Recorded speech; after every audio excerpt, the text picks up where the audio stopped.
अपने सपनों का घर खरीदना आपके सबसे बड़े फाइनेंशियल डिसीजन में से एक होता है और आज नगद रूप से घर खरीदना बड़ा ही मुश्किल है।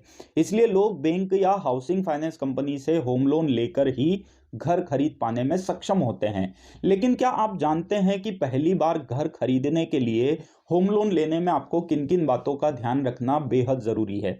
अगर आप इन बातों को नहीं जानते तो हो सकता है आप बड़ी मुश्किल में आए और ये भी हो सकता है कि आपको होम लोन लेने में परेशानी हो और आपके घर खरीदने का सपना सिर्फ सपना ही बनकर रह जाए। तो अगर आप भी पहली बार होम लोन लेकर घर खरीदना चाहते हैं तो आज हम आपको बताने वाले हैं कुछ ऐसी खास बातें जिसे समझकर आप न केवल आसानी से होम लोन ले पाएंगे बल्कि पहली बार घर खरीदने की प्रक्रिया को भी आसानी से पूरा कर पाएंगे। नमस्कार दोस्तों, मेरा नाम है मंगलेश। आप हैं हमारे चैनल पर नो बकवास ओनली फाइनेंस। तो चलिए आगे बढ़ते हैं।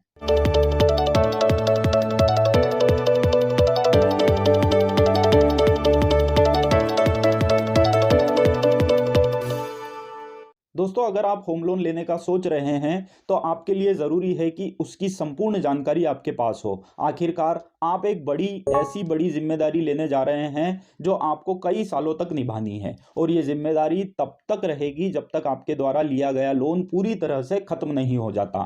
तो होम लोन आवेदन करने से पहले आपको किन ऐसी 10 बातों का ध्यान रखना ज़रूरी है, आइए एक एक करके उस पर बात करते हैं। लेकिन होम लोन की इन 10 ज़रूरी बातों से पहले आपसे एक रिक्वेस्ट है कि हम होम लोन के साथ ही साथ अन्य सभी लोन्स और फाइनेंशियल जानकारियों वाली वीडियो इस चैनल के माध्यम से आपके लिए लाते हैं। तो यदि आप हमारे चैनल पर पहली बार आए हैं तो प्लीज़ इस चैनल को सब्सक्राइब करके बेल आइकन को हिट कर दें ताकि ऐसी ही इंफॉर्मेटिव वीडियो आपको सबसे पहले और लगातार मिलती रहे। दोस्तों, होम लोन लेते समय सबसे पहली बात ध्यान में रखने की होती है होम लोन की पात्रता यानी एलिजिबिलिटी की शर्तें। हाँ दोस्तों, आपको सबसे पहले इस बात की पुष्टि करना होती है कि आप हाउसिंग लोन यानी होम लोन के लिए योग्य है या नहीं। बैंक या हाउसिंग फाइनेंस कंपनियां आपकी इनकम और आपकी रीपेमेंट क्षमता के आधार पर आपकी होम लोन की योग्यता या पात्रता निर्धारित करते हैं। इसके अलावा आपकी उम्र, फाइनेंशियल स्थिति, अच्छा क्रेडिट स्कोर, आपके डिपेंडेंट यानी परिवार के वो सदस्य जो आपकी जिम्मेदारी है, इन सब बातों के साथ ही साथ आपके जीवन साथी की आय और रोजगार की स्थिति भी देखी जाती है। इन सभी पक्षों के आधार पर आपको होम लोन मिलना या न मिलना निर्धारित होता है। दोस्तों, दूसरी जरूरी बात है एडजस्टेबल या फ्लोटिंग रेट ऑफ इंटरेस्ट। ज़्यादातर बैंकें विभिन्न प्रकार की ब्याज दरों को ऑफर करती है, जैसे एडजस्टेबल या फ्लोटिंग रेट या फिक्स्ड रेट। लेकिन एडजस्टेबल या floating rate of interest bank या हाउसिंग फाइनेंस कंपनी के बेंचमार्क से जुड़ी होती है और यदि इस बेंचमार्क में कोई बदलाव होता है तो आपके होम लोन के ब्याज दर में भी उतार चढ़ाव संभव है। इसलिए होम लोन लेने के पूर्व इस तरह के ब्याज दर के बारे में पता करना आपके लिए जरूरी है। दोस्तों, होम लोन लेते समय तीसरी जरूरी बात है फिक्स रेट होम लोन की। जी हाँ दोस्तों, लगभग हर बैंक या हाउसिंग फाइनेंस कंपनियां आपको फिक्स ब्याज दर पर होम लोन देने का विकल्प भी देती है और इस तरह के ब्याज पर लोन लेते समय ही ब्याज की दर निश्चित कर दी जाती है और यही ब्याज दर होम लोन की पूरी अवधि के दौरान लागू रहती है और इसमें कोई भी बदलाव नहीं होता। दोस्तों, चौथी जरूरी बात है कॉम्बिनेशन लोन। दोस्तों, बहुत सी बैंक आपको कॉम्बिनेशन होम लोन का ऑफर देती है। इस प्रकार के लोन में लोन का एक हिस्सा फिक्स ब्याज दर पर और बाकी का हिस्सा एडजस्टेबल या फ्लोटिंग रेट पर मिलता है। दोस्तों, होम लोन की 4 जरूरी बातों के बाद अब बारी आती है 5वीं जरूरी बात की, जो है पहले घर या पहले होम लोन का निर्णय। हाँ दोस्तों, बहुत से लोगों के मन में घर लेते समय यह उलझन बनी रहती है कि पहले होम लोन ले या पहले घर ले। तो आपके लिए बेहतर होगा कि अपना घर चुनने से पहले आपको होम लोन का प्री अप्रूवल करवा लेना चाहिए। प्री अप्रूवल से आपको घर खरीदने के बजट को मैनेज करने में आसानी होगी। होम लोन के प्री अप्रूवल से न केवल घर करने को लेकर होने वाली बार्गेनिंग और एग्रीमेंट जल्दी पक्का करने में भी आपको मदद मिलती है। इसी के साथ आप अपनी पसंदीदा जगह पर अच्छी संपत्ति के बारे में भी अपने बैंक को बता सकते हैं। असल में हाउसिंग के कुछ प्रोजेक्ट ऐसे भी हो सकते हैं जो आपकी बैंक या हाउसिंग फाइनेंस कंपनी ने पहले से स्वीकृत किए हो। इससे आपको इन जगहों पर घर खरीदने में प्रॉपर्टी से जुड़े अन्य डॉक्यूमेंट आसानी से बैंक से ही उपलब्ध हो सकते हैं। होम लोन लेने से पूर्व ध्यान में रखी जाने वाली छठी जरूरी बात होती है होम लोन की राशि।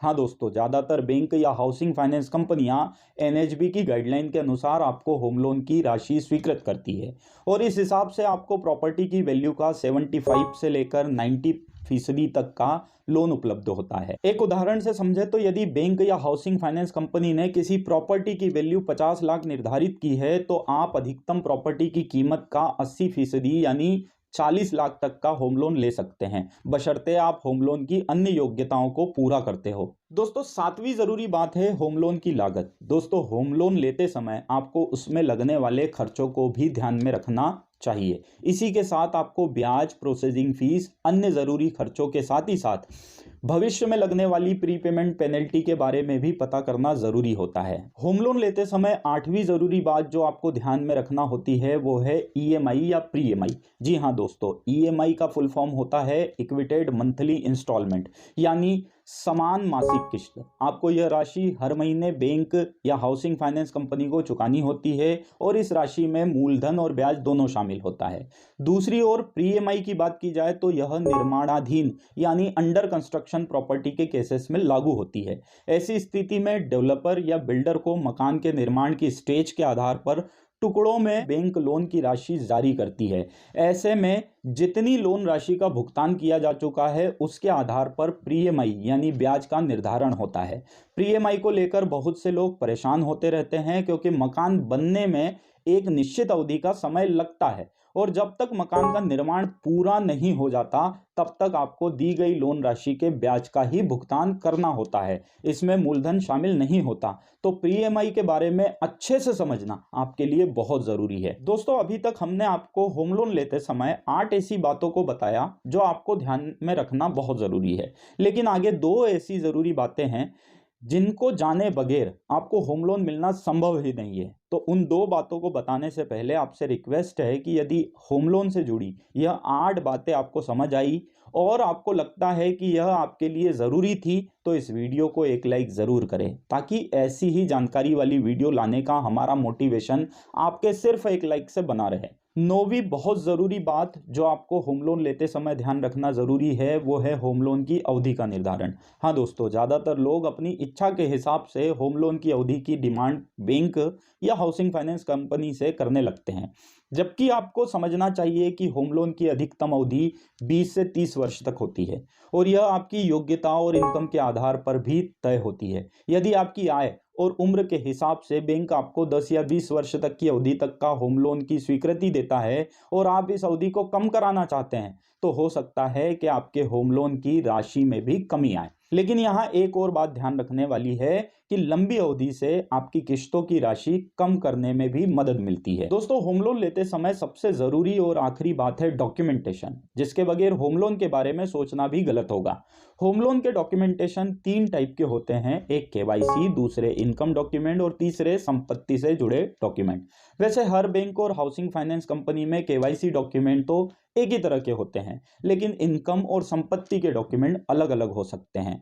और यदि आपको इन डॉक्यूमेंट की एक कंप्लीट लिस्ट चाहिए तो आप इस वीडियो के नीचे होम लोन डॉक्यूमेंट लिखकर कमेंट्स कर सकते हैं। आप आपके कमेंट्स में आपकी जॉब, बिजनेस और संपत्ति की थोड़ी डिटेल भी डाल सकते हैं ताकि हम आपको आपकी प्रोफाइल के हिसाब से आसानी से डॉक्यूमेंट बता सके। और यदि आप सामान्य तौर पर होम लोन डॉक्यूमेंट की लिस्ट पाना चाहते हैं तो हमने इस वीडियो के डिस्क्रिप्शन में एक लिंक दी है, आप उस पर जाकर होम लोन डॉक्यूमेंटेशन के बारे में संपूर्ण जानकारी पा सकते हैं। दोस्तों, वैसे तो वीडियो की शुरुआत में हमने आपको होम लोन लेते समय 10 ज़रूरी बातें बताने का वादा किया था, लेकिन बोनस के तौर पर 2 ऐसी ज़रूरी बातें भी हैं जो होम लोन लेने के बाद आपके काम आती है, तो इसे भी होम लोन लेते समय जान लेना आपके लिए ज़रूरी है। इसमें से पहली है इंश्योरेंस कवर। दोस्तों, होम लोन लेते समय आपको बीमा भी करवाना होता है और यह आपको ज़रूर करवाना चाहिए। मुख्य रूप से यह होम लोन को कवर करने के लिए घर में कमाई करने वाले सदस्य के नाम से होता है और इसका सबसे बड़ा फायदा तब है जब दुर्भाग्यवश उस कमाई करने वाले की मृत्यु हो जाती है तो परिवार पर से बकाया लोन की देनदारी हट जाती है। तो होम लोन लेते समय बीमा करवाना सबसे अच्छा निर्णय होता है। बोनस पॉइंट के रूप में दूसरी जरूरी बात जो होम लोन लेने के बाद आपके काम आती है वो है होम लोन डिफॉल्ट। हाँ दोस्तों, समय पर होम लोन की किस्तों का नियमित भुगतान करना आपके लिए बेहद ज़रूरी है। लेकिन किसी कारण से यदि आप होम लोन के रीपेमेंट से चूक जाते हैं, तो इस डिफ़ॉल्ट की स्थिति में क्या होगा यह भी जान लेना आपके लिए ज़रूरी है। डिफ़ॉल्ट के रूप में यदि आप लगातार 3 से अधिक किस्तों का भुगतान नहीं कर पाते, तो आपके लोन खाते को एनपीए घोषित कर दिया जाता है और बैंकों को मिले विशेष कानून, जिसे सरफेसी एक्ट कहा जाता है, उसके तहत आपके मकान का कब्जा बैंक द्वारा लिया जाता है। वैसे तो होम लोन डिफॉल्टर पर जो कार्यवाही होती है उसे इस छोटे से वीडियो में समझाना मुश्किल है, लेकिन आप इस बारे में ज़्यादा जानना चाहते हैं तो हमने एक डेडिकेटेड वीडियो इस टॉपिक को लेकर बनाई है, जिसकी लिंक आपको वीडियो के डिस्क्रिप्शन में मिल जाएगी। तो दोस्तों, ये थी होम लोन लेने के पूर्व ध्यान में रखी जाने वाली महत्वपूर्ण जानकारी। उम्मीद है आपको जानकारी पसंद आई होगी। दोस्तों, हो सकता है आपका कोई दोस्त या रिश्तेदार भी होम लोन लेने की सोच रहा है, तो उनसे ये जानकारी शेयर करके आप उनकी मदद कर सकते हैं। इसके अलावा यदि इस जानकारी को लेकर आपके मन में कोई सवाल है, तो कमेंट बॉक्स में होम लोन लिख कर अपना सवाल पूछ सकते हैं। हम आपके हर सवाल के जवाब देने की कोशिश करेंगे। दोस्तों, वीडियो पूरा देखने के लिए, चैनल को सब्सक्राइब करके बेल आइकन को हिट करने के लिए, ज़्यादा से ज़्यादा लाइक और शेयर करने के लिए आपका दिल से धन्यवाद। अगली बार ऐसी ही किसी नई जानकारी के साथ फिर से मुलाकात होगी। तब तक के लिए जय हिंद, जय भारत।